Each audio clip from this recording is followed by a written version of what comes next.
Hello, Kodambakam undiluted viewers. Welcome back. As I told you in my previous video, I'm going to talk about Vijaykanth. I'm saying this after everybody has talked about Vijaykanth, and I'm very sorry to say that there's a lot of misinformation about Vijaykanth. Now, two things I want to tell you about this, my interactions with Vijaykanth. Two interesting things. There are many interesting things. These are the two interesting things that came to my mind first. One was Vijaykanth's wedding in Madurai. So, some of us journalists have been very close to Vijaykanth for a very long time, and we have seen him from these, salad days. And I don't think it was salad days, because even then he used to be only on biryani diet. So, we were all taken to Madurai. So, there was a special coach, not one coach, there were two coaches. One coach was for industry people, and one coach was for the journalist. So that was attached to the train that goes in the evening from Chennai to Madurai, starting from Egmore. So that we all got in there. All of us, we were all four of them were given one coupe, and I and my photographer was given one coupe. Only two of us were there. So all of us sat there, and then, as usual, the hospitality of Vijaykanth started flowing in, and things went on we had a gala time the whole night, and then we crossed over from this bogie to the other side. There was directors who had directed Vijaykanth and some actors and all that. So we went there, we talked to them, and then we came back and slept. And early morning we went to the hotel, changed, and then we went to this hall in Madurai, where the wedding is taking place.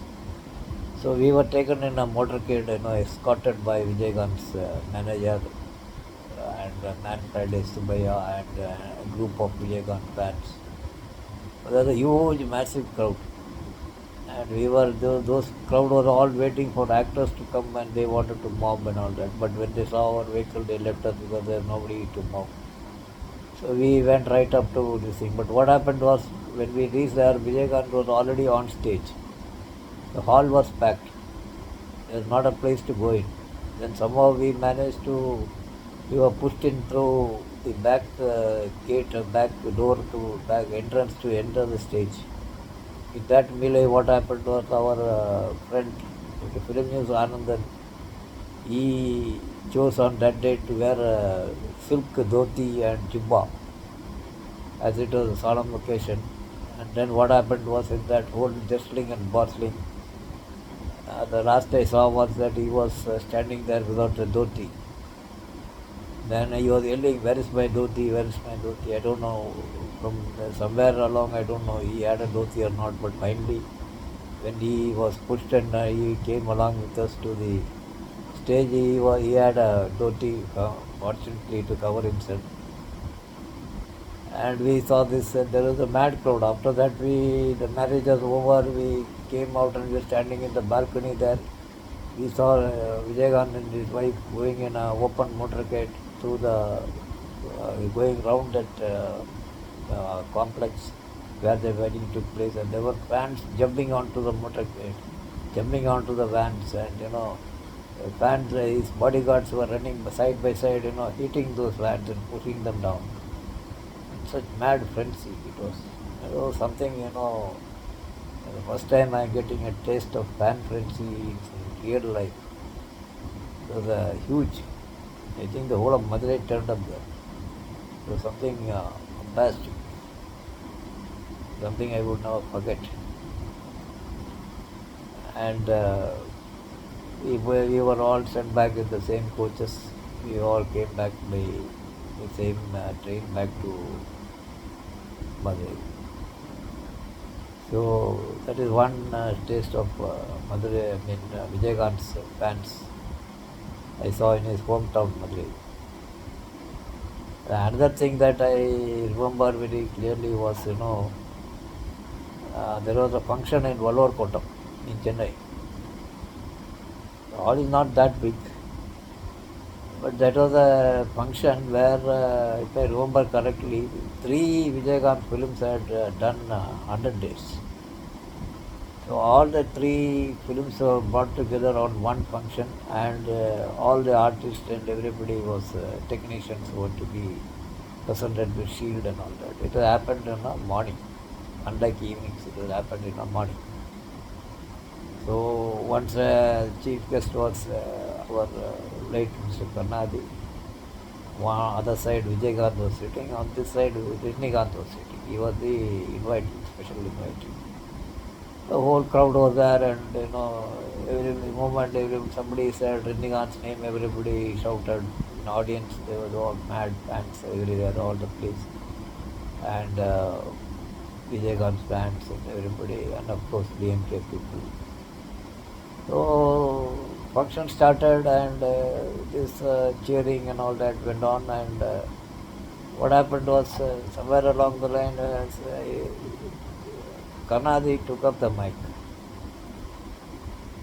Usually during this kind of functions, a person like Karunanidhi on a function or of that stature, I think he speaks the last. So that is why the crowd waits for to hear this person speak, so he speaks the last. But here he spoke first. No, sorry, Karunanidhi didn't speak, he speaks the last. So what happened was, the order was that, people before him speak, so Vijaykanth spoke, and next was Rajinikanth.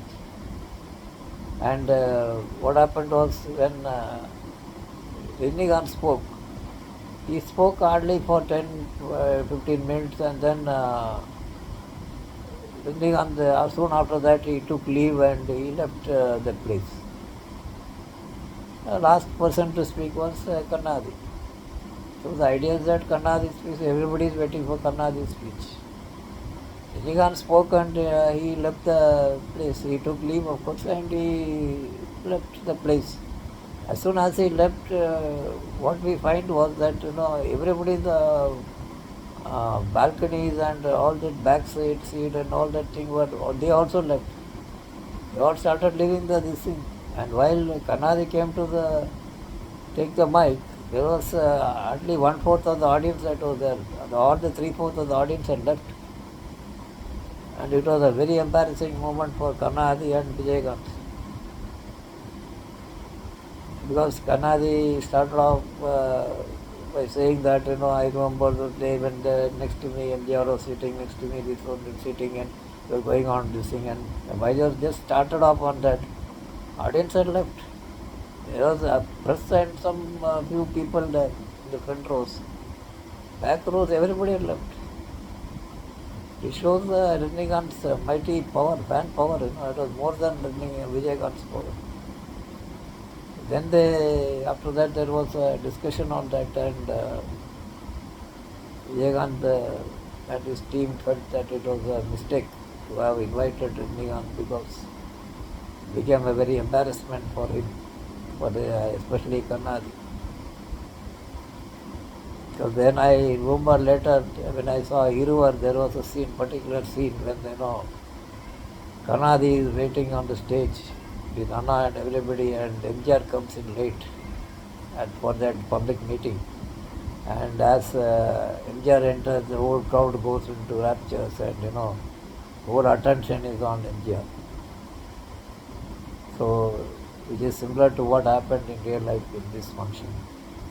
That is one thing that I remember very vividly about an incident, that because I heard Rajinikanth speak in Karunanidhi's function K100, Kalinga 100, about Karunanidhi, and he also spoke about Vijaykanth and that children.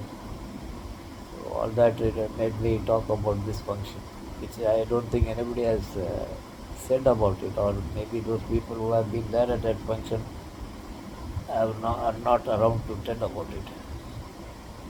So that is one thing. And then another thing that is little known fact about Vijaykanth is that, Vijaykanth during his college days, he had, come with his friend Radha to Trivandrum. This he told me because he knew that I was a Malayali. He said, "Oh, I have come to you. Where are you from?" I said, "Trivandrum." He said, "Oh, Trivandrum, very good. I have been to Trivandrum." He said, "Where?" I asked him where. He said, "I was in Fort area. I was staying there, Srikantheshwaram temple, that area I was staying." I said, "What you did there?" He said, "I was there. I wanted to look for chances in films. So I was told that there is an actor called Satyan who is as dark as me and he is the number one hero in Malayalam. So I thought, why not I try my chance in Malayalam?" So I came there and I was trying to contact Subramaniam of Maryland and to get him to do a movie with me. I and Radha stayed there, and then we used to visit Padmaswami temple, and over the time my sister and my brother-in-law were there. Sister, I think, is cousin sister or something like that. I'm not so sure. He said I was there, and then I got interested in that place, and then I set up a fancy store, fancy jewelry store for my brother-in-law, and we were also sitting at the store and selling things because there are a lot of devotees, pilgrim tourists used to come. And finally, we found that Malayalam there was no chance because Nasir was doing well, and they did not need any dark-skinned people like me who does not know Malayalam. So finally, we both packed in our bags and left back to Madurai. So that is my knowledge about Trivandrum. This is the two things that he said about it. Another factor is that, see, even films like Anandam, then Makkalachi, then if you see many Tamil films that Mammootty has done, are films that, which Vijaykanth rejected. Because those films had some or the other, some shades of grey. So even that Anandam also, Digusami directed that film, but that was initially it was planned with Vijaykanth, but that didn't happen. It was Mammootty who did it. Even Makkalachi, then there was another film which he did with Arjun also. That movie also Mammootty did with Arjun. That movie was also Vijaykanth was planned for that. So many subjects that they planned and they felt that Mammootty was suitable, and both of them had a very good relationship because I remember we went to Madurai for Madurai Coimbatore to raise funds for the Kargil victims for the film industry, and we all went to that place, and from Kerala our Amma people sent some people there also to perform, and I remember Suresh Gopi coming there and giving a song, singing a song and all that. And he had a very good rapport with Mammootty also. So that way is a thing that I have. Then I have another incident which is which happened at a shooting spot, and that is very interesting incident because there when we are shooting in the college, in a far away somewhere I think near E Road or something in a college we were shooting. The students were heckling the heroine. And heroine was Radha, I think. To my memory, I think it was Radha. They were heckling her, and it was getting very irritating to shoot. Though it was a holiday, the hostlers or somebody were there and they were getting trouble. Then Vijaykanth boldly walked up to that huge crowd and told them, in Tamil, he told them really that, look, what are you trying to do? You are creating a bad name for this college by doing all these things. She is a lady and she is a professional and she is come here and she is doing this song for us, and it is there. You should treat her with respect that now that she has come, a big artist has come to your this thing. And if you are looking for trouble and if you want to make any trouble, I am here. If you want to take me on, come. Let us have man-to-man fight in his usual style. That was the end of it. The crowd, the boys all started shouting in favor of Vijaykanth, and they all took photographs with Vijaykanth. And as usual in his customary style, he told all these boys, the hostlers, that join us for lunch. Come, let us all sit together and have lunch. And he just made that situation very easily. He handled it. That is how he uses his star power, plus he has got the guts. So later when we asked him, because of course there was fighters also in our unit, because there was also a fight scene to be taken in the night. Fighters were there, but we asked captain, what if these boys have decided to take you on? He said, I know mob psychology. I know that I have been on the other side. When I was doing anti-India agitation, as a student, I have been on the other side of that this thing. I was one of them. So I know the mob psychology. That is why I played this card. So that is captain for the day. Get back to you on our next video about some more interesting, juicy news. Meanwhile, I hope I will catch you after Pongal. Till then, happy Pongal. Bye.